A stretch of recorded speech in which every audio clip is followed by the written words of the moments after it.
Je m'appelle Amélie. Allô, c'est Mani. Aujourd'hui, on a un balado tout en douceur avec une invitée qu'on a très hâte de vous présenter.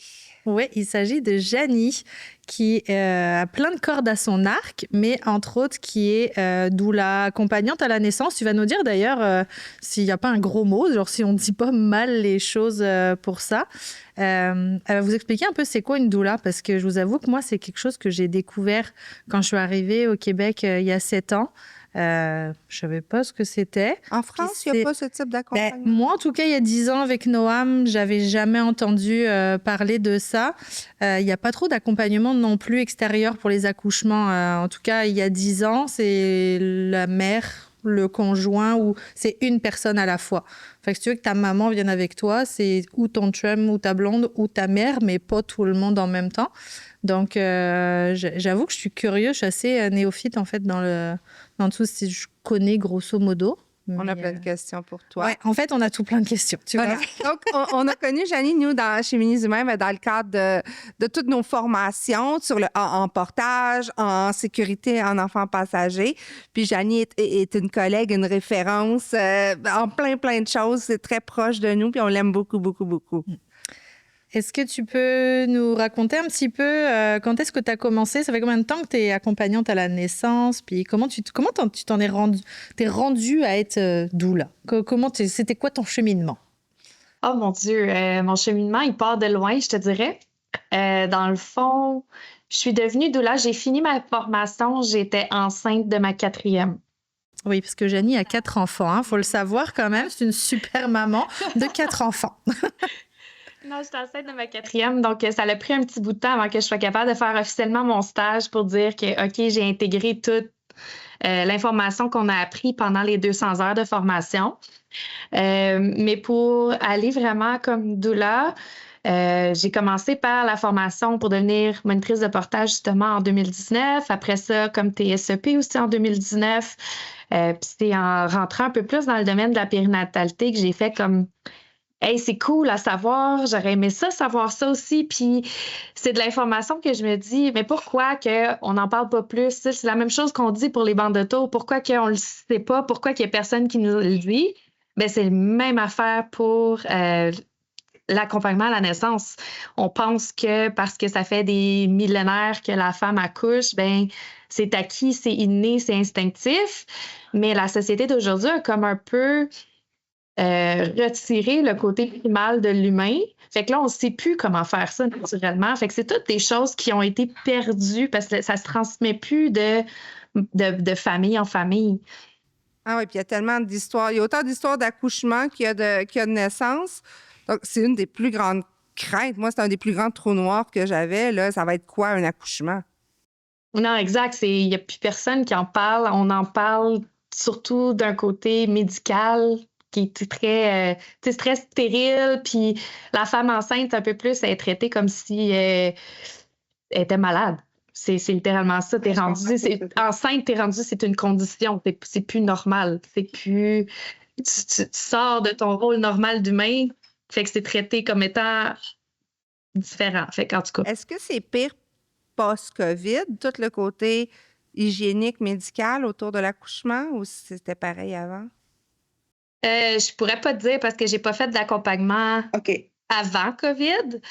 Je sais que durant COVID, il y a beaucoup de doulas qui ont changé leur pratique pour faire des accompagnements à distance. Fait que les personnes amenaient littéralement un laptop puis la doula était présente, mise sur un écran.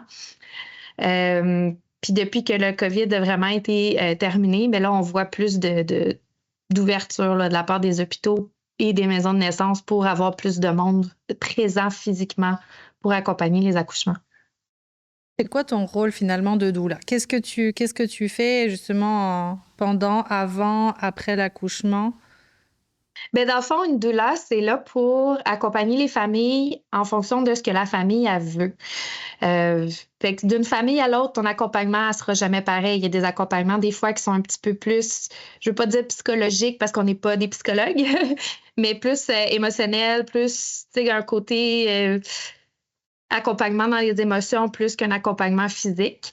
Puis d'autres fois, c'est vraiment, tu vas être raqué le lendemain tellement que tu as fait des points, puis des pressions, puis t'as été comme une pieuvre tout le long de l'accouchement. Fait que ça dépend d'une famille. Mais moi, idéalement, ce que j'aime faire, c'est de préparer la famille avant, leur présenter c'est quoi leurs droits, puis savoir c'est quoi qu'ils aimeraient, eux, comme accouchement. Comment ça se passe aussi un accouchement dit typique, pour pas être surpris quand ça arrive. « Ah, j'ai des frissons, j'ai envie de vomir, j'ai chaud, j'ai froid, je veux dormir, je serai jamais capable. » J'ai fait caca. Moi, ça a été mon plus grand choc là, de faire caca en accouchant du premier. Personne ne m'avait prévenu. Non, c'est ça. Fait que c'est de préparer la famille sur c'est quoi qui va être normal de ressentir. Puis c'est ça. Fait que pour pas qu'il y ait de surprise, là. Fait que quand on est à l'accouchement, puis que là, il y a quelque chose qui arrive, puis tu vois une petite panique dans le regard de la maman, c'est normal. Hey, tu te souviens, on en a parlé. Fait que là, ah oui, c'est vrai, elle m'avait dit que ça pouvait arriver. Fait que OK, c'est beau. Fait que ouf, on se calme. Fait que ça l'aide à ce niveau-là, là, de toute la préparation avant l'accouchement. Au niveau de l'accouchement, on est là comme support justement physique. Fait qu'est-ce qu'on a besoin de faire? Des points de pression, des points de contre-pression aussi au niveau du sacrum, au niveau du bassin. Est-ce qu'on a besoin d'orienter le partenaire aussi pour qu'il soit plus impliqué avec la personne qui accouche? Souvent aussi, c'est de faire un peu l'interprète entre l'équipe médicale ou la sage-femme et la famille.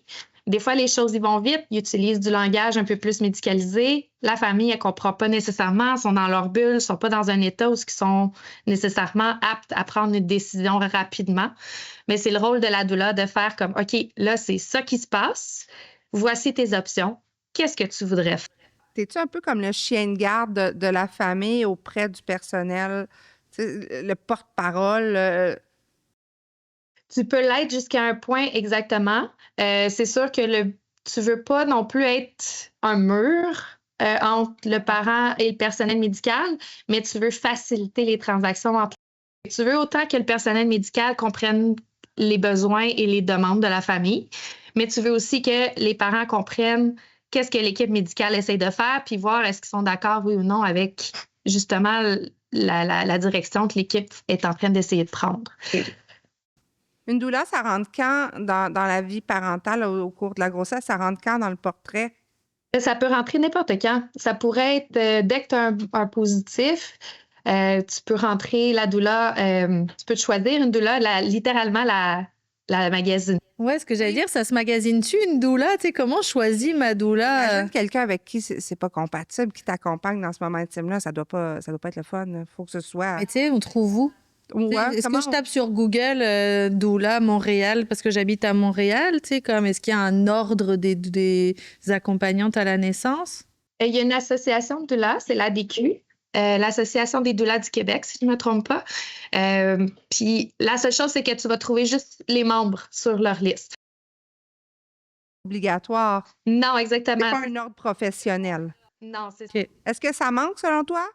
Non, parce qu'en soi, une doula ne devrait pas faire aucune pratique médicale. Fait qu'en soi, je pense pas qu'un ordre, mais ça, c'est mon avis personnel, là, on s'entend. Je crois pas qu'un ordre, ce soit nécessaire. Est-ce qu'une association? Oui, absolument, parce que ça met sur pied des lignes directrices. Ça devrait quoi être l'éthique de travail d'une doula? C'est comme...